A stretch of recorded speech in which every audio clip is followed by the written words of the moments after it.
الرحمن الرحیم رب اشرح لی صدری ویسر لی امری واحلل عقدۃ من لسانی یفقہوا قولی رب زدنی علما اللہم فقہنی فی الدین نحمدہ و نصلی علی رسولہ الکریم اما بعد اعوذ باللہ من الشیطان الرجیم بسم اللہ الرحمن الرحیم۔ آج ہم سورہ عنکبوت کی آیت نمبر 8 سے سٹارٹ کر رہے ہیں۔ تو یہ سٹارٹ ہو رہی ہے جی، اس کی ٹرانسلیشن پڑھ دیتی ہوں۔ اور ہم نے انسان کو اپنے ماں باپ کے ساتھ نیک سلوک کرنے کے لیے نیک سلوک کرنے کا حکم دیا ہے، اور اگر تیرے ماں باپ تمہارے در پہ ہوں کہ تم میرے ساتھ کسی کو شریک بنائے رکھو جس کی حقیقت کی تجھے واقفیت نہیں، تو ان کا کہنا نہ مانو، تم سب کو میری طرف لوٹ کر آنا ہے، پھر جو کچھ تم کرتے تھے میں تم کو جتاؤں گا۔ تو بیسیکلی اس میں جو لفظ یوز ہوا ہے پہلے وصیت کا، اور وصیت کا کیا مطلب ہے؟ وصیت کا مطلب ہوتا ہے کہ جو ہمیں، جیسے کوئی مرتے ہوئے وصیت کر جاتا ہے تو وہ ہم اس کو فالو کرتے ہیں نا، جیسے اس کا حکم ہوتا ہے تو آپ مطلب اس کی ایک ول ہوتی ہے تو اس کو ماننا ہے۔ اور جب اللہ تعالیٰ نے انہیریٹنس کا دیا ہے تو وہ بھی یہ ہے، اس میں بھی یہ ہے کہ آپ وصیت کر کے جائیں، تو یہ باقاعدہ قرآن میں کہا گیا ہے کہ وصیت کر کے جائیں، اس کو پریفر کیا گیا ہے۔ تو اللہ تعالیٰ اس بات پہ یہ کہہ رہے ہیں کہ والدین کی مطلب تاکید کی ہے، مطلب مسٹ ہے، جیسے ایک عہد کا معاملہ ہے کہ آپ نے اس بات پہ تاکید کی گئی ہے کہ آپ نے ان کی بات ماننی ہے۔ یعنی پہلے جب ہم نے پچھلی آیت پڑھی تھی اس میں یہی تھا کہ آپ اللہ تعالیٰ کا ایمان لائیں، ایمان کے بارے میں تھی، تو اب اس کے بعد جو اللہ تعالیٰ نے کہا ہے نا وہ ان کی بات مانیں۔ اور حسنہ ہے یہاں پہ بوالدیہ حسنہ۔ حسن کیا ہوتا ہے؟ احسان کرو، مطلب اچھا نہیں، بہت اچھا۔ اور یعنی کہ بہت اچھا کس طرح ہوتا ہے کہ وہ اگر آپ کو کوئی بات ان کی بری بھی لگ رہی ہے نا تو بھی آپ اس پہ صبر کریں، یعنی کہ اس پہ ان کے کراس ٹاک نہ کریں، جیسے ہم نے قرآن میں ہی ہے کہ ان کو اف تک نہ کہیں، والدین کی عزت کریں۔ اور دوسری بات یہ ہے کہ یہ اسپیشلی اس وقت بھی ہے جب ماں باپ بوڑھے ہو جاتے ہیں۔ دیکھیں اللہ تعالیٰ نے نا یہاں، آپ جتنا بھی قرآن پڑھیں گے نا تو اللہ تعالیٰ نے والدین کی فرما برداری کا کہا ہے، لیکن اللہ تعالیٰ نے یہ نہیں کہا کہ آپ اور بچوں والدین کو یہ نہیں کہا کہ بچوں کے لیے یہ کریں، کیونکہ وہ اللہ تعالیٰ نے والدین کے اندر ان بلڈ محبت ڈالی ہوئی ہے اس طرح کی کہ وہ بے دریغ کرتے ہیں۔ بچہ چھوٹا ہوتا ہے 10 دفعہ چیز مانگ لیتا ہے ایک تو وہ کرتے ہیں، لیکن جب ماں باپ بوڑھے ہو جاتے ہیں تو بچوں کے لیے مشکل ہوتا ہے ان کو ہینڈل کرنا۔ تو اس لیے اللہ تعالیٰ نے ماں باپ کو کہا، دیکھیں اس میں بھی لاجک ہے، کیونکہ ان کو کہنے کی ضرورت نہیں ہے نا، کیونکہ وہ تو آٹومیٹکلی خیال کرتے ہیں۔ تو اسی لیے کہتے ہیں نا، حدیث پاک بھی ہے کہ اللہ تعالیٰ 70 ماؤں سے زیادہ، مثال بھی ماؤں کی دی گئی ہے۔ تو اسی وہی مشکل بچوں کے لیے مشکل ہو جاتا ہے ماں باپ کو ہینڈل کرنا، کہ وہ اتنے انہوں نے ان کی پیک ٹائم دیکھا ہوتا ہے اور پھر وہ ایک دم بچوں کی سی حرکتیں کرنے لگ جاتے ہیں، کیونکہ انسان کا ایک پورا سسٹم ہے نا کہ وہ پہلے بچہ ہوتا ہے، بڑا ہوتا ہے، پھر ایک دم بوڑھا ہو کے دوبارہ بچے کی طرف چل پڑتا ہے۔ تو پھر وہ اسی لیے اللہ تعالیٰ نے اسی طرح بتایا کہ پھر آپ کے لیے ہینڈل کرنا مشکل ہے، تو اس لیے کہا گیا کہ ان کے ساتھ اچھا سلوک کرو، احسن طریقے سے پیش آؤ، کیونکہ انہوں نے آپ کے ساتھ اچھا سلوک کیا۔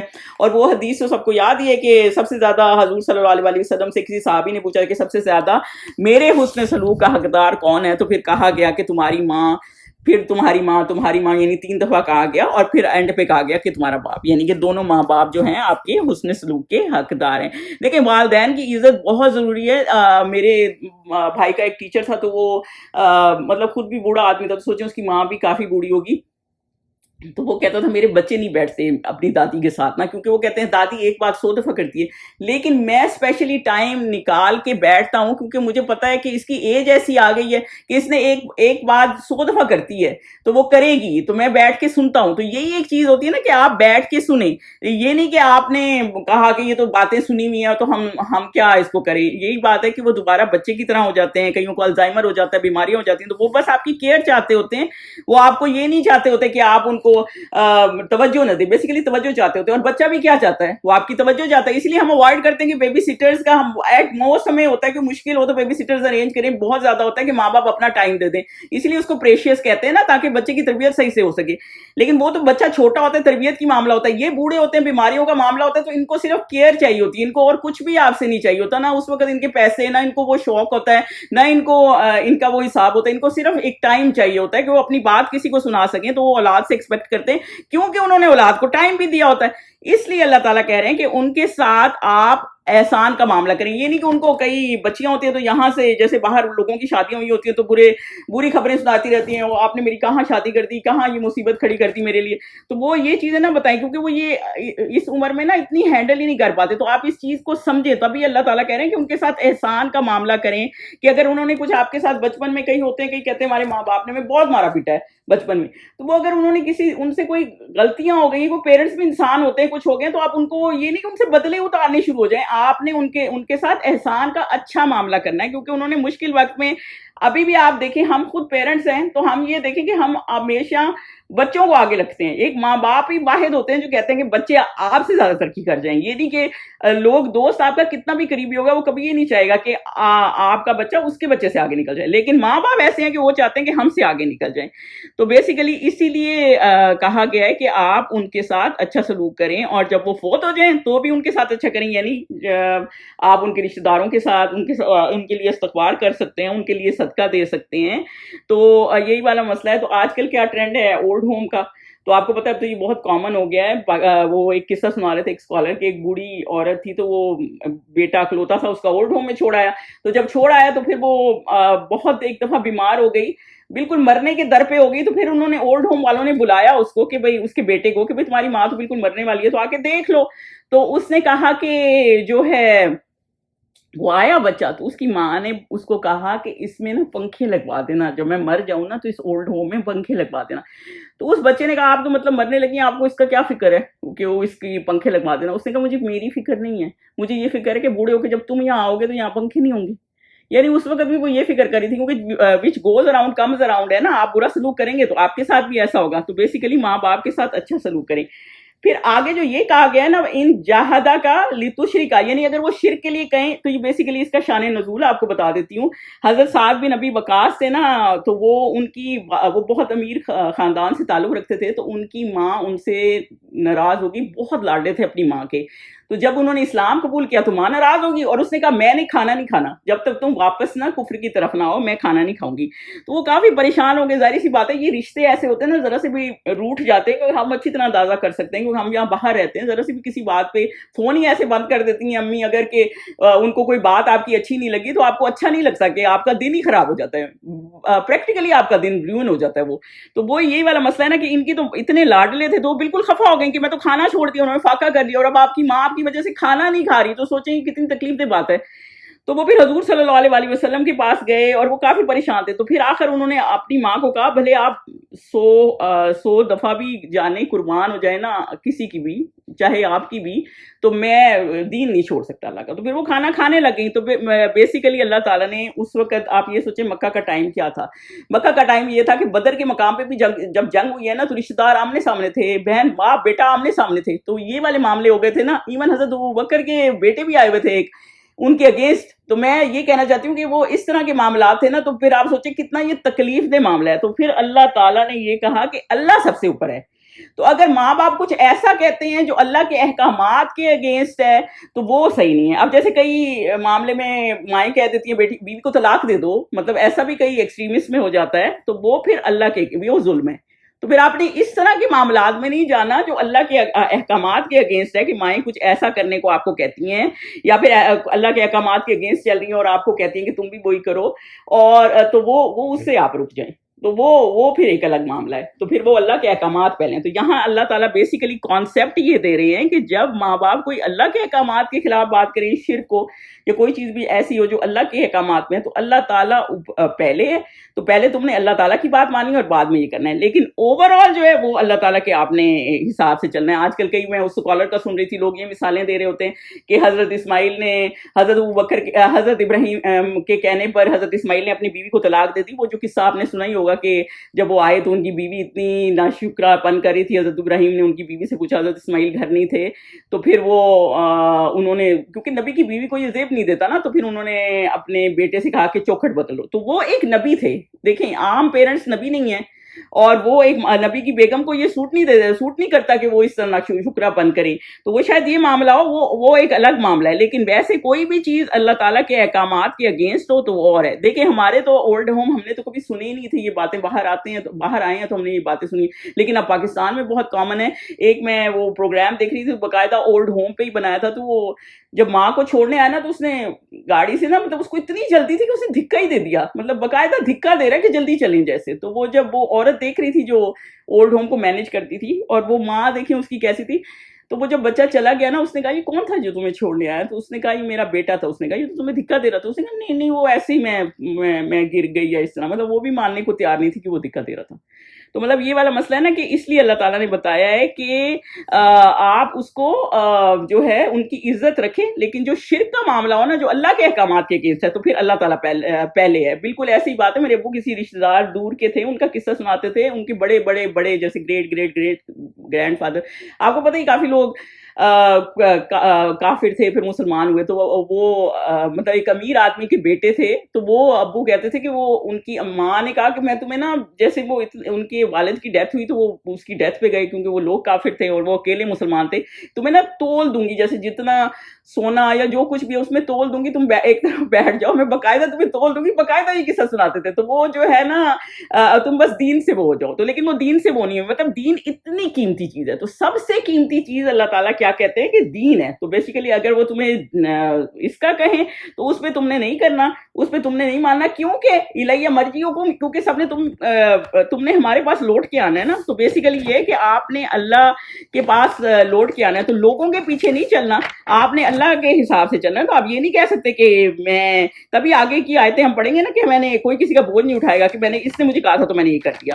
تو پھر آپ یہ سورہ احزاب میں ہم نے پڑھا ہے نا کہ آپ اپنے لیڈرز کو فالو کریں گے، جس کے پیچھے ہوں گے اس کو. اگر آپ ان کے پیچھے چلیں گے اور وہ کفر پہ ہیں، شرک پہ ہیں یا غلط احکامات پہ تھے اور آپ نے ان کی بات سن لی تو وہ غلط ہے. تو بیسیکلی اللہ کے احکامات پہلے ہیں، اور اس کے علاوہ اللہ تعالیٰ کے یہ احکامات ہیں کہ آپ ماں باپ کے ساتھ اچھا سلوک کریں، اور پھر جو کچھ تم کرتے تھے وہ تم کو جتا دے گا. یعنی اللہ تعالیٰ بما کنتم تعملون، یعنی تم جو عمل کرتے تھے اللہ تعالیٰ اس کو جانتا ہے، اور اللہ تعالیٰ وہ تمہیں بتا دے گا کہ جو بھی تم عمل کرتے تھے.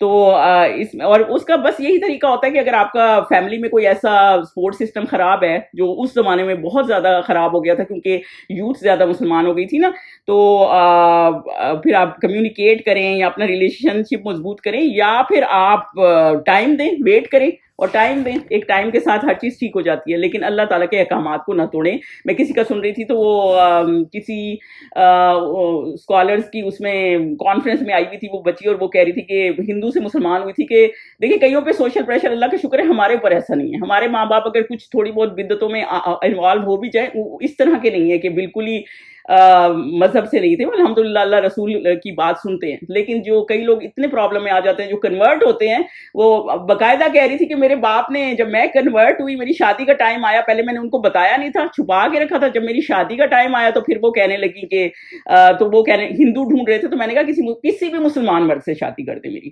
مطلب میں ہندو سے نہیں کروں گی. تب انہیں پتہ چلا کہ میں مسلمان ہو گئی ہوں. تو میرے ابو نے خود کو پھانسی دینے کی کوشش کی، اور میری ماں نے میری آنکھوں کے سامنے اپنے اوپر تیل چھٹک لیا کہ میں اپنی آپ کو آگ لگا لیتی ہوں. آپ یہ سوچیں کہ کتنا یہ تکلیف دہ بات ہے. اوور آل تو اس کے پیرنٹس ہی تھے نا. پھر آخر ظاہر ہے یہ نہیں مانی تو اس کو گھر سے نکال دیا.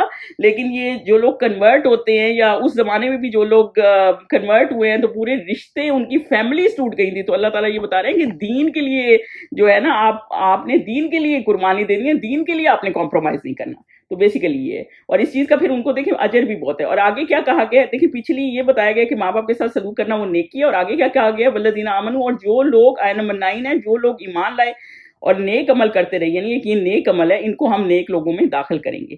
یعنی کہ جو ایمان لائے اور نیک عمل کیا، یعنی کہ کئی مشرک تھے وہ والدین، کیونکہ یہ اس کے شان نزول یہی ہے کہ وہ والدین اتنا زیادہ ایکسٹریمسٹ ہو گئے تھے کہ ہم گھر سے نکال دیا یا کھانا نہیں کھائیں گے. جیسے ماں ان کی سعد بن ابی وقاص کی والدہ تھیں. تو وہی اللہ تعالیٰ پھر بتا رہے ہیں، پھر جنہوں نے نیک عمل کیا، یعنی پھر بھی وہ ڈٹے رہے ایمان پہ، کمپرومائز نہیں کیا. تو پھر اللہ تعالیٰ یہ کہہ رہے ہیں کہ اللہ تعالیٰ ان کو اس کا اجر دیں گے، اور ہم نیک لوگوں میں داخل کریں گے. لَنُدْخِلَنَّهُمْ فِي الصَّالِحِينَ، یعنی نیک لوگوں میں داخل کریں گے. یعنی ان کی فیملی نہیں ہے نا، تو اللہ تعالیٰ ان کو فیملی دے دیں گے. اب مدینہ گئے تو پھر ان کو اللہ تعالیٰ نے اور فیملی دے دی جو ہجرت کر کے گئے. اور ایسے ہی بالکل حضرت موسیٰ، ہم نے بھی حضرت موسیٰ کی کہانی پڑھی ہے، تو وہ جب وہاں سے نکلے بے یار و مددگار ہو کے، تو آگے اللہ تعالیٰ نے ان کو پوری فیملی دے دی. تو یہی مسئلہ ہے نا کہ پھر اللہ تعالیٰ کہہ رہے ہیں کہ ہم ان کو صالحین میں شامل کر دیں گے، ان کے نیک لوگوں میں شامل کر دیں گے. یعنی کہ اللہ تعالیٰ ان کے لیے سب وسیلہ بنا دیں گے. ایک فیملی یہ والی چلی گئی ہے تو پھر اللہ تعالیٰ آگے صالحین میں ان کو شامل کر دیں گے، نیک لوگوں میں. اس لیے کہتے ہیں نا کہ نیک لوگوں میں بیٹھیں تاکہ آپ انہی میں ہی پھر اٹھیں. اور نیک لوگ کہاں ہوں گے؟ جنت میں. میں ایک پوڈ کاسٹ سن رہی تھی کسی آدمی کی، اور وہ کیا کہہ رہا تھا کہ جب میں دین کی طرف آیا نا تو سب سے پہلے میں نے کیا چھوڑا؟ اپنے دوست. کیونکہ سب سے پہلے میں نے اپنے دوست اس لیے چھوڑے کیونکہ جب وہی مجھے غلط طرف لے گئے تھے، اور میرے دوست میرے پیچھے پڑے ہوئے کہ کیوں نہیں اب آتے، کیوں نہیں کرتے. تو میں نے کہا یار تمہاری وجہ سے نا میں یہ معاملہ نہیں کر سکتا، مطلب یہ کام نہیں کر سکتا. کیونکہ ظاہر ہے وہ کمپنی ایسی ہوتی ہے کہ پھر آپ کو ہوتا ہے کہ ان کو برا لگ جائے گا، وہ ایسا کر رہے ہیں. تو پھر آپ دوستوں کی مذہب پہ ہوتے ہیں نا، تو بیسیکلی اس چیز کا خیال کریں تو اللہ تعالیٰ پھر ان کو صالحین کی کمپنی میں دے دے گا، یعنی جنتیوں میں داخل کر دے گا. تو ایمان ایک ایسی چیز ہے، ایک اتنی قیمتی چیز ہے، اگر آپ اس کی حفاظت کریں گے اور کوئی بھی عمل کریں گے، کوئی بھی کام ایسا کریں گے جو آپ کو دین میں پکا رکھے گا، اور آپ چھوڑ دیں گے ایسی چیز جو آپ کو لگے گا کہ آپ کے دین میں پرابلم کر رہی ہے یا آپ کو لگتا ہے کہ اللہ کے احکامات کے مطابق نہیں ہے، تو پھر اللہ تعالیٰ اس کو ہمیشہ اپریشیٹ کرتا ہے اور اللہ تعالیٰ پھر آپ کو صالحین میں داخل کر دے گا. آیا نمبر 10 پہ چلیں. اور بعض لوگ کہتے ایسے ہیں، آیا نمبر 10 بہت امپورٹنٹ ہے کیونکہ بالکل عین ہمارے اوپر ہے. اور بعض لوگ ایسے ہیں جو کہتے ہیں کہ ہم اللہ پر ایمان لائے، اور جب ان کو اللہ کے راستے میں کوئی ایذا پہنچتی ہے، یعنی کوئی تکلیف پہنچتی ہے، تو لوگوں کی ایذا کو یوں سمجھتے ہیں جیسے اللہ کا عذاب آ گیا، اتنی بڑی مصیبت ہمارے اوپر کیوں آ گئی. اگر تمہارے پروردگار کی طرف سے مدد پہنچے تو کہتے ہیں کہ ہم تمہارے ساتھ تھے. پھر اسلام ٹھیک ہے. کیا جو اہل عالم کے سینوں میں ہے اللہ اس سے واقف نہیں ہے؟ تو بیسیکلی اللہ تعالیٰ یہ کریں، ایسے بھی لوگ ہیں جو ایمان لاتے ہیں، مطلب ان کا ایمان اس طرح ہے کہ بالکل ہر چیز صحیح چل رہی ہے تو ٹھیک ہے، اور جب ذرا سی بھی مشکل آئی نا تو وہ سمجھتے ہیں کہ یہ تو ہمارے اوپر جو ہے وہ ایک اللہ تعالیٰ کا عذاب آ گیا. دیکھیے فتنے میں اور عذاب میں فرق ہے، اس چیز کو سمجھیں.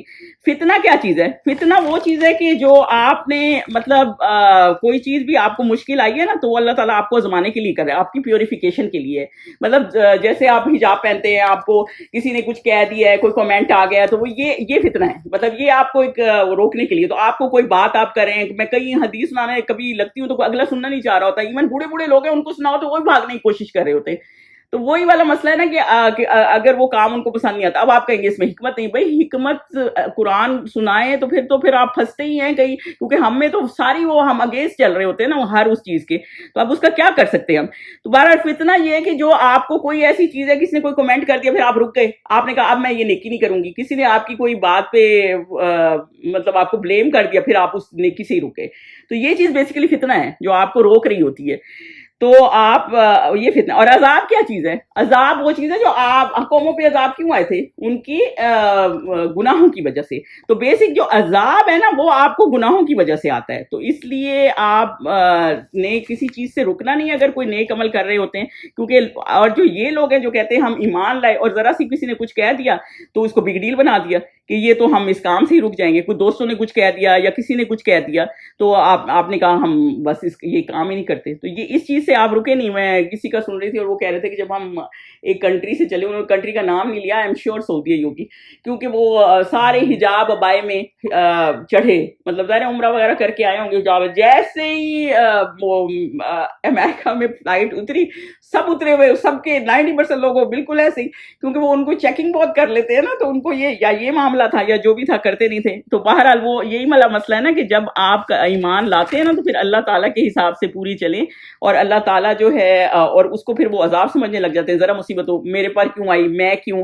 مطلب یہ اس طرح کا معاملہ. آپ کو میں یہ بتا دوں، اپنے سورہ کہف تو پڑھتے ہیں نا، سب سے بڑا فتنہ حضرت آدم سے لے کے جو اینڈ تک ہے نا، دنیا تک ہے، وہ دجال کا ہی فتنہ ہے. تو اگر آپ یہ چھوٹی چھوٹی چیزوں سے بس چل نہیں پائیں گے نا تو سے مائنڈ کر جائیں گے، کسی نے کچھ کہہ دیا اور ذرا سی چیز مائنڈ کر جائیں گے، یا اب نماز کا ٹائم ہے تو آپ نماز نہیں پڑھ سکتے کیونکہ آپ نے نماز اس لیے نہیں پڑھنی کیونکہ لوگ دیکھ رہے ہیں، یا تو آپ نے اپنا فرض جو نماز ہے وہ چھوڑ دی. تو وہ پھر آپ وہ کر نہیں سکیں گے دنیا میں، وہ سروائیو نہیں کر سکیں گے اور ایمان کو اپنے مضبوطی سے پکڑ نہیں سکیں گے جب کوئی مسئلہ ہو جائے گا. تو کیونکہ کیونکہ ہم تو سب چاہتے ہیں نا ہم سب کی جب ہم مریں تو اللہ کرے کہ کلمے پہ سب کی ہو اور سب اللہ تعالیٰ سب کو جنت میں اکٹھا کرے. اس پہلے زمانے میں سوچیں مسلمانوں کا کریکٹر ایسا تھا کہ جب وہ لوگ اپنی آیا بھی نا مسلمان رکھتے تھے کہ ہماری اس کی تربیت اچھی کرے گا. میری بیٹی پٹسبرگ میں ایک اسلامی اسکول میں جاتی تھی, 1 سال ہی ہم وہاں رہے, تو ہم نے سوچا کہ اسلامی اسکول میں ڈال دیتے ہیں, اب اتنا کون ریسرچ کرے کون سے اسکول اچھے, کیونکہ پبلک اسکولوں کی تو ریسرچ کرنی پڑتی کون سے اسکول اچھے, پھر آپ وہیں گھر لیں. تو ہم نے سوچا گھر جہاں بھی لے لیں آفس کے پاس ہی اور پھر اسلامی اسکول میں ڈال دیں. تو وہاں جو ایک اسکول بس انہوں نے لگوائی ہوئی تھی اسکول کے بچے لے آتی, تو میں اس کی ڈرائیور نا گوری تھی, تو میں نے اس کو پوچھا ایسے کیونکہ اس کی بیٹی بھی اسی اسکول میں جاتی تھی. تو میں نے اس کو کہا تمہاری بچی کیوں اسکول میں جاتی ہے, مطلب تم تو پبلک اسکول میں کیوں نہیں ڈالی. وہ کہتی میں نے اپنی بچوں کی نا تربیت اچھی کرنی, اور اتنے اچھے مینر سکھائے ہیں انہوں نے, کیونکہ یہ والدین کا یہ سارا ہم جب دیکھتے ہیں قرآن میں فل آف مینرز ہے, اونچا نہیں بولنا, یہ نہیں کرنا, مطلب ہر چیز بہت طریقے سے بتائی گئی ہے. تو وہی والے مسئلہ ہے نا, وہ کہتی مینرز ہی اتنے سکھائے ہیں. اور آج ایسا معاملہ ہے کہ نعمان علی خان ہی بتا رہے تھے کہ کوئی بندہ بار ٹینڈر تھا, اور وہ کہتا تھا یہاں آتے تو بہت مسلمان ہیں, لیکن میں نے کیونکہ وہ کنورٹ ہوا نا, تو وہ کہتا میں نے ان کو دیکھ کے مسلمان نہیں ہوا, میں مسلمان ہوا گوگل سے قرآن سیکھے ادھر ادھر جو بھی اس کا سورس تھا. تو وہی والا مسئلہ نا, ہم نے اپنے آپ کو اس طرح نہیں رکھا ہوا کہ ایک چیز پہ اللہ تعالیٰ کا جو حکم ہے تو اس پہ پورے رہیں. تو بیسیکلی کوئی مشکل آتی ہے تو ہم اس طرح ہو جاتے ہیں کہ میں ہی کیوں, اور اللہ تعالیٰ نے میرے اوپر کیوں یہ مشکل ڈال دیا, اور یہ اسلام میں ہے تو سب گڈ ہو. تو یہی والا مسئلہ ہے نا. پیچھے جب یہ آیتوں کا ریفرنس ہے کہ ان کی والدہ ناراض ہو گئی ان صحابی کی, یا کئیوں نے اپنے فیملی اگینسٹ, حضور صلی اللہ علیہ وسلم کی پوری فیملی ان کے اگینسٹ کھڑی ہوئی تھی, تو اس طرح کے مسئلے تھے نا, تو وہ یہ پکے مسلمانوں کے معاملے تھے کہ پھر بھی وہ ایمان پہ ڈٹے رہے. تو وہ جو کچے تھے, ایون آپ یہ سوچیں جب معراج کا واقعہ ہوا نا حضور صلی اللہ علیہ وسلم کا, تو حضور صلی اللہ علیہ وسلم نے جب لوگوں کو بتانا تھا تو کعبے کے پاس نا بڑے پریشان ہو کے بیٹھے ہوئے تھے, کیونکہ کئی اسکالرز, تھوڑے سے اسکالرز کا خیال ہے یہ خواب تھا, یہ خواب نہیں تھا, ورنہ پریشان ہونے والی کیا بات تھی, خواب تو بندہ سناتا ہی نہیں ہے اتنا ایسے لوگوں کو, کیونکہ وہ تو آبویسلی لوگ کہتے ہیں خواب ہی ہے, اس کا کیا ہوا ہے. تو یہ اصل میں صحیح واقعہ تھا.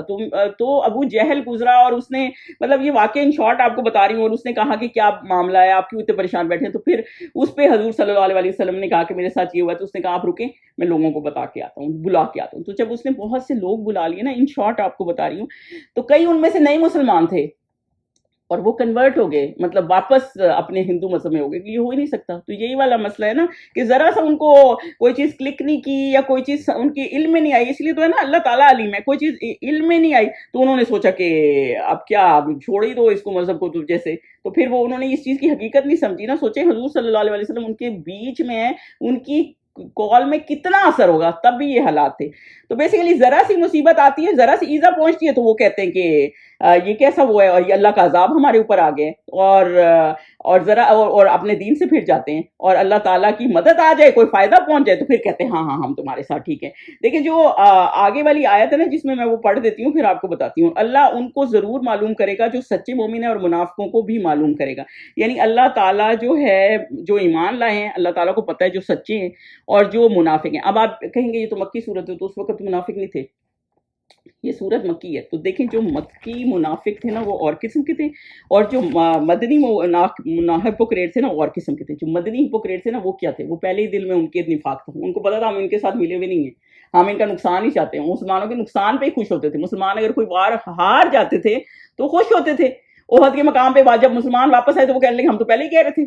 تو وہ یہی والا مسئلہ ہے. تو وہ ہپوکریٹ تھے جو پہلے ان کے دل میں تھا کہ باہر جا کے وہ باتیں بناتے تھے. لیکن جو مکن تھے نا وہ ایسے تھے جو مطلب جو کئی ایسے تھے جو, ایک تو نیو مسلم جیسے میں نے کہا صحیح طرح سے دین ان کے آگے نہیں گیا, تو وہ ایسے تھے جب ڈیفیکلٹی آتی تھی تو پھر وہ ہٹ جاتے تھے. مطلب جب ذرا سی بات کوئی سمجھ نہیں آئی یا کوئی مشکل آئی تو وہ اس طرح کے منافق, اس لیے ان منافقوں کا ذکر کیا گیا ہے کہ جو ذرا سی مشکل آتی ہے نا اس کو چھوڑ دیتے ہیں. میرے نیبر میں ایک عورت رہتی تھی کیلیفورنیا میں اپارٹمنٹ میں, اور وہ ہندو تھی. تو وہ کہتی تھی میرے میاں کو ایک عرصے سے جاب نہیں ملی تو ہم کنورٹ ہو گئے کرسچینٹی میں. کیونکہ وہ اس نے ہماری نہیں سنی, جیسے ہی ہم کرسچینٹی میں کنورٹ ہوئے ہماری جاب لگ گئی. مطلب یہ اس طرح سے ان کا بلیو. قرآن یہ آپ کو نہیں کہتا.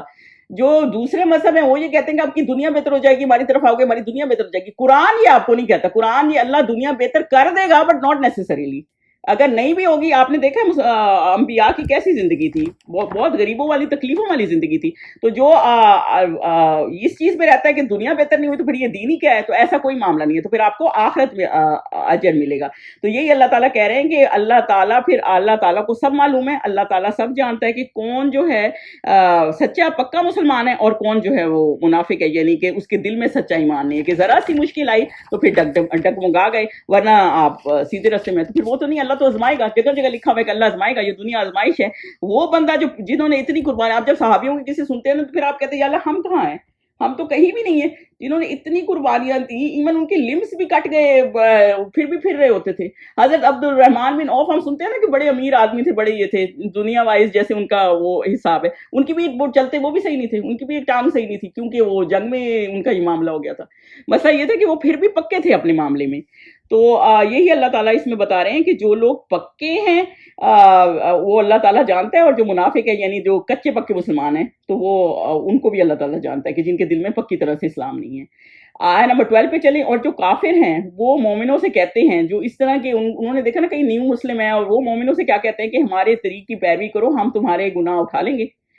حالانکہ وہ ان کے گناہوں کا کچھ بھی بوجھ اٹھانے والے نہیں، کچھ شک نہیں کہ یہ جھوٹے ہیں. تو بیسیکلی اللہ تعالیٰ یہ بتا رہے ہیں کہ جو کافر ہیں پھر وہ اس طرح کے مسلمان دیکھتے ہیں نا تو وہ کیا کہتے ہیں، وہ کہتے ہیں تم اپنی فکر نہ کرو، ہم تمہارے بوجھ اٹھا لیں گے. آپ یقین کریں یہ تو میرے ساتھ کا واقعہ میں ایک رشتے دار ہیں، وہ ان کے ہسبینڈ کی ڈیتھ ہوئی تو ظاہر انہیریٹنس میں ادھر ادھر کرنے لگیں. جیسے آبویسلی کئی بچے زیادہ پیارے ہوتے ہیں آپ کو، کوئی بچے کم پیارے ہوتے ہیں. تو وہ کہنے لگے کہ آپ جو ہیں، تو وہ کہنے لگی کہ جو ہے میں نے ان کو کہا کہ آپ کو اس سے کوئی غرض ہونی نہیں چاہیے کہ کوئی پیارا یا نہیں. ایون آپ کسی کو آگ بھی نہیں کر سکتے کہ کوئی نافرمان بردار بھی آپ نے انہیریٹنس میں پورا ہی کرنا ہے. تو وہ کہنے لگی میں دے لوں گی اللہ کو جواب، میری فکر نہ کرو، میں دے لوں گی جواب. بالکل یہ وہی والا معاملہ ہے کہ وہ کافر ان کو کیا کہہ رہے ہیں، کافر ان کو کہہ رہے ہیں کہ تمہارا کوئی معاملہ نہیں ہے، ہم تمہارا بوجھ اگلے جہان اٹھا لیں گے. تو یہ کوئی کسی کا بوجھ نہیں اٹھائے گا. اور المائدہ سورہ جب آپ پڑھیں گے نا تو اس میں کیا ہے کہ کوئی دوست دوسرے کو پوچھے گا بھی نہیں اس وقت، بلکہ آپ کے جو بیسٹ فرینڈ آپ کو غلط چیزوں میں لے کے جاتے ہیں نا،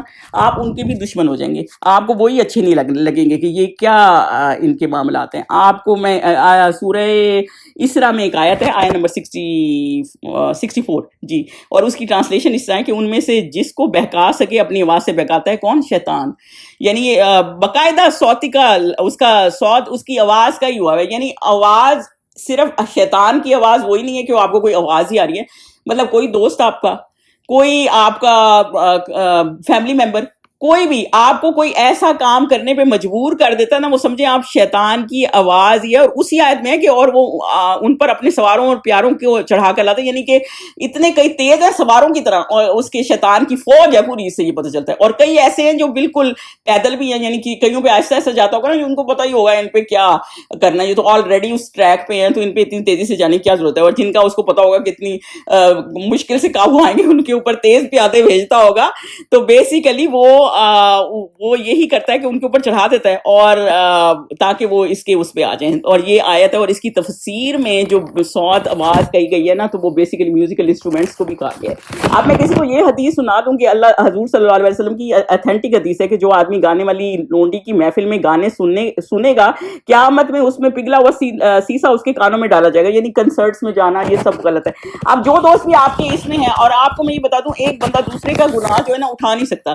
اب آپ خود سوچیں جو بھی اس میں جائے گا، پھر وہاں سے سمجھے 200 لوگ ہیں، چلے آپ نے تو ایک گناہ کر لیا، آپ نے ایک ایسی محفل ارینج کر دی، پھر جو ان میں سے 200 میں سے ایک نے، آپ نے کسی کو نہیں کہا، پھر بھی اس میں سے کسی ایک نے پھر جا کے ایسی کوئی چیزیں یا ایسی ڈریسنگ یا ایسا کچھ وہ کر دیا جو اللہ کے احکامات کے مطابق نہیں ہے، تو پھر بھی آپ کو ہی اس کا گناہ ہوگا. حابیل قابیل کا کیا معاملہ ہے؟ پہلا قتل ان میں سے ایک نے کیا تھا نا، تو پھر آپ جب جتنے قتل ہوتے رہیں گے وہ اس کا ذمہ وار ہے، اٹھاتا رہے گا.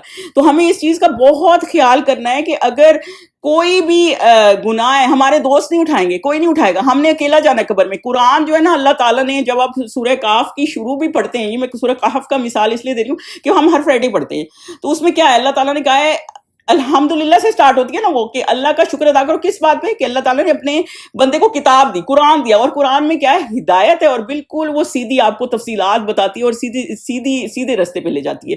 تو بیسیکلی اللہ تعالیٰ کے خود کو قرآن سے جوڑیں گے نا جب, تو ہم اللہ تعالیٰ سے جڑیں گے. ہم قرآن سے نہیں جڑیں گے تو ہم خود کو نہیں جوڑیں گے, اور ہمارا اپنے ماں باپ کے پیچھے, اپنے رشتہ داروں کے پیچھے, کسی کے پیچھے بھی آپ لگ کے اگر اپنا دین خراب کر لیں گے نا, تو پھر آپ ہی خراب ہوں گے, اور آپ ہی اس کے جواب دہ ہیں, اور کوئی کسی کا بوجھ اٹھائے گا نہیں. اگلی آیت میں بھی اللہ تعالیٰ نے کیا کہا ہے, اور اپنے بوجھ بھی اٹھائیں گے اور اپنے بوجھوں کے ساتھ اور لوگوں کے بوجھ بھی اٹھائیں گے. یعنی یہی والی بات ہے, جو آپ کو دیکھ کے کوئی کسی نے یہ کام شروع کر دیا, یعنی اور سب سے بڑی بات تو اولاد ہے. جب آپ کچھ کرتے ہیں اولاد تو وہ کرتی ہے, تو وہی والا مسئلہ ہے کہ پھر وہ جنریشن ٹو جنریشن چل پڑے گا. تو سوچیں جب آپ قبر میں بھی چلے گئے, توبہ بھی کر کے چلے گئے, تو بھی وہ گناہ اپنے سر پہ ہی لے کے گئے ہیں. اور جو بہتان یہ باندھتے رہے قیامت کے دن, ان سے ضرور پوچھ گچھ ہوگی. یعنی جو یہ جھوٹ بولتے رہے اللہ تعالیٰ کے اوپر, ان سے ضرور پوچھ گچھ ہوگی. تو بیسیکلی جو بھی بوجھ, سکال جو ہوتا ہے نا, یہ ہیوی بوجھ کو کہتے ہیں, حمل جو ہے نا وہ لائٹ بوجھ کو کہتے ہیں. تو بیسیکلی جتنا بھی ہیوی بوجھ ہوگا, جو بھی برائی آپ چھوڑ کے گئے, جو آپ نے کی اور آپ کو لوگوں نے فالو کی, کسی قسم کی جو بھی اللہ کے احکامات کے خلاف تھی, تو پھر وہ آپ ہی اس چیز کے ذمہ دار ہوں گے. پھر آپ یہ نہیں کہ آپ سمجھیں گے یہ ہم نے کیا تو پھر ہمارے ساتھ ہی ختم ہو گیا. نہیں, آپ کے ساتھ ختم نہیں ہو گیا. پھر جب آپ نے کچھ کیا تو وہ پھر آپ کا آگے تک چلتا رہے گا, اور کسی بندے کو آپ جانتے بھی نہیں ہیں اور وہ آپ کو ہی دیکھ کے فالو کر رہا ہے, یا آپ نے کوئی اسٹیٹس ایسا لگا دیا وہ آپ کو ہی دیکھ کے فالو کر رہا ہے, تو پھر آپ اسی حساب سے ہی چلتے جائیں گے. کیونکہ حدیث پاک کا مفہوم آپ کو بتا رہی ہوں کہ اگر کوئی اچھی چیز آپ سے سیکھے گا تو آپ کو نے اس کو کہا بھی نہیں, تو وہ آپ کے اعمال میں ایڈ ہوتا رہے گا آپ کے مرنے کے بعد بھی. اور کوئی برائی ہوگی تو پھر وہ برائی میں بھی آپ کے ساتھ ایڈ ہوتا رہے گا. اور جب ایسے بندے جب اللہ تعالیٰ کے آگے حاضر ہوں گے نا, تو پھر جب ایک بندے کی نا بہت نیکیاں ہوں گی, حدیث پاک کا مفہوم بتا رہی ہوں آپ کو, اور جب وہ حاضر ہوں گے تو پھر اللہ تعالیٰ فرمائے گا کہ یہ اس کی اتنی زیادہ نیکیاں وہ لے کے آیا, تو کسی کا اس نے لینا دینا بھی ہے, تو پھر لوگ کھڑے ہو جائیں گے کس نے ہمارے ساتھ یہ کیا, ظلم کیا, وہ ظلم کیا, تو پھر اس کی ساری نیکیاں اٹھ کے وہاں چل جائیں گی. پھر بھی لوگ بچے ہوئے ہوں گے. جب نیکیاں ختم ہو جائیں گی پھر کیا ہوگا, جب لوگ بچے ہیں تو پھر اللہ تعالیٰ ان لوگوں کے گناہ اس کے سرے ڈال دے گا. بتائیں پھر کتنا ڈیپ جائے گا یہ جہنم میں. تو یہی والا مسئلہ ہے نا کہ اللہ تعالیٰ آپ کو بچا رہا ہے, اور بار بار یہ اسی لیے بتا رہا ہے کہ ہم نے دھیان سے زندگی میں رہنا ہے, لوگوں کے پیچھے نہیں چلنا. لوگ میٹر نہیں کرتے, اوور آل میٹر کیا کرتا ہے, ایون آپ کے ماں باپ میٹر اس طرح نہیں کرتے, اللہ کا معاملہ ہو تو اوور آل میٹر کیا کرتا ہے, میٹر اللہ تعالیٰ کرتا ہے. اور اللہ تعالیٰ آخرت میں سب کچھ بتا دے گا. جب لوگ اپنی کتابیں دیکھیں گے نا, اور وہ حیران رہ جائیں گے, ایسے ایسے عمل جو انہیں یاد بھی نہیں ہوں گے کہ انہوں نے کیا ہے, لیکن اللہ تعالیٰ آپ کو بتا دے گا کہ آپ نے کیا کیا ہے. تو بیسیکلی بری صحبت سے بچیں, کیونکہ جو صالحین کی صحبت ہے, اور یہ بھی نہیں صحیح کہ آپ ادھر بھی ہیں اور ادھر بھی ہیں. تو بیسیکلی اسلام نا بس بلیک اینڈ وائٹ ہے, یا آپ ادھر رہیں یا ادھر رہیں, مطلب پوری طرح سے آپ ایک جگہ پہ رہیں. تو بیسیکلی اگر آپ بری صحبت سے بچیں گے نا, تو پھر صالحین کی صحبت میں آئیں گے, تو پھر اللہ تعالیٰ آپ کو ان میں شامل بھی کر دے گا, اور پھر آپ کوئی اچھی چیز ہی سیکھ جاتے ہیں. کوئی محفل ایسی نہیں کہ آپ کسی میں اچھی چیز نہ سیکھیں.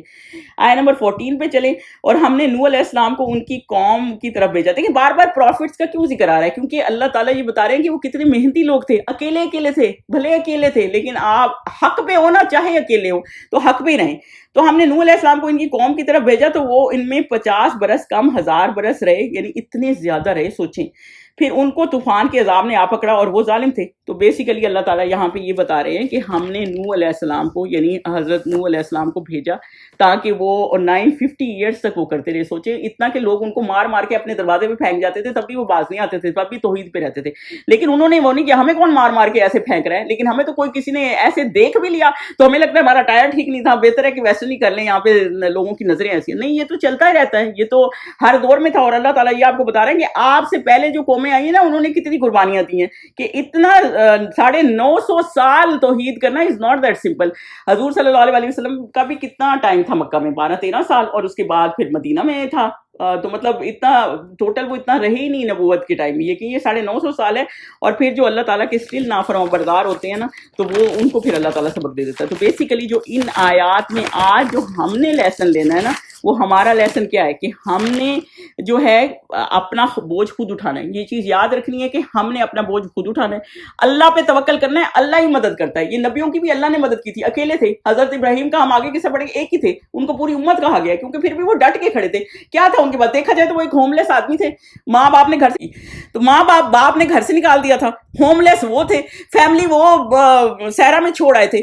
شیطان جو ہے نا نبیوں کو بھی خراب کرتا ہے. سوچیں جب وہ حضرت اسماعیل کو لے کے جا رہے تھے, پتہ نہیں ہے آپ کو کہ وہ جب چھری پھیرنے جا رہے تھے 3 دفعہ, وہ جو ہم حج پہ بھی وہ رسم وہ کرتے ہیں کے موقع پہ, تو وہ بھی یہی معاملہ ہے کہ وہ 3 دفعہ آیا کہ یہ مت کرو, لیکن وہ پھر بھی وہ نہیں ہوئے کیونکہ انہیں پتا تھا کہ یہ اللہ تعالیٰ کا حکم ہے, میں نے اللہ کا حکم بجا لانا ہے. یہ نہیں کہ شیطان صرف ہمارے ساتھ ہی لگا ہوا ہے, ہر کسی کے ساتھ لگا ہوا ہے. اور یہ یاد رکھیں کوئی چیز ساری زندگی نہیں رہنی. اگر آج آپ کو یہ مصیبت آ گئی ہے کہ آپ کی فیملی آپ کے اگینسٹ کھڑی ہوگی, کچھ ایسے معاملات ہیں نا, تو یاد رکھیں دس ول پاس, ہر چیز گزر جاتی ہے. آج آپ کے دوست آپ کو چھوڑ گئے ہیں, کوئی مسئلہ نہیں ہے, یہ گزر جائے گا یہ معاملہ. اللہ تعالیٰ ہی عزت دینے والا ہے, اور دین سے ہی عزت ملتی ہے, اور دین سے اسلام کو عزت ملی ہے. آج دین مسلمانوں نے چھوڑا نہیں تو کیسے در بدر ہو رہے ہیں, چھوڑ دیا تو کیسے در بدر ہو رہے ہیں, پہلے دین میں تھے تو کیسے پکے تھے. اور ایسے ہی کہ اللہ تعالیٰ سے دعا رکھیں, اپنی انٹینشن سچی رکھیں, اور یہ رکھیں کہ اللہ تعالیٰ آپ کو واچ کر رہا ہے, استغفار کرتے رہیں. اور یاد رکھیں کہ لوگ آپ سے زیادہ تکلیف میں ہیں. لاسٹ ٹائم جب یہ انڈس ویلی کا فنڈ ریزر ہو جا رہا تھا, وہ کیا دکھا رہے تھے, ایک 10 سالہ بچی کو کینسر ہے. سوچیں کتنی بہتر پوزیشن میں ہم, اللہ تعالیٰ نے ہمیں ہیلدی رکھا ہوا ہے, اس چیز سے بچائے رکھے, اللہ تعالیٰ اس کو بھی صحت دے. تو مطلب آپ یہ یاد رکھیں کہ ہم سے کتنے لوگ ہیں جو بیمار ہیں, وہ اتنے ایفرٹ بھی نہیں کر سکتے. آج اللہ تعالیٰ نے ہمیں صحت دی ہے, وقت دی ہے, تو ایفرٹ کرنی چاہیے کہ نہیں کرنی چاہیے. تو اور یہ سارے ایفرٹ کا فائدہ کس کو ہے, فائدہ ہمیں, اجر ہمیں اگلے جہان, ہم آخرت میں سیو ہو جائیں گے, اور کس کو فائدہ ہے. اور حق جو ہے نا ہمیشہ پریویل کرتا ہے. جب آپ کو نبیوں کی کہانیاں سنائی جاتی ہیں تو اس کا کیا مطلب ہے, چاہے 950 سال بھی گزر گئے, لیکن حق ہمیشہ پریویل کرتا ہے. اور جو ہمیشہ پازیٹیو رہیں اور اللہ سے مدد مانگے, اور اللہ تعالیٰ آخر آپ کو مدد کر ہی دیتا ہے اور ریوارڈ دیتا بھی ہے. اور جب آپ مر جائیں گے نا تو آپ نہیں جانتے آپ نے کیا کیا, اور سب اللہ جانتا ہے کہ آپ نے کیا اللہ تعالیٰ کے لیے قربانی دی, دین کے لیے کیا کیا. اور اللہ بیسٹ پلانر ہے, اللہ کسی کو اس کی حیثیت سے زیادہ تکلیف نہیں دیتا. یہ چیز یاد رکھیں, اگر آپ پہ کوئی مشکل آ بھی گئی ہے تو یہ یاد رکھیں کہ اللہ تعالیٰ کسی کو اس سے زیادہ تکلیف نہیں دیتا. یہ جی آج کا لیسن ہے, انشاءاللہ آگے اس کو لے کے چلیں گے. سبحانک اللہم و بحمدک, اشہد ان لا الہ الا انت, استغفرک و اتوب.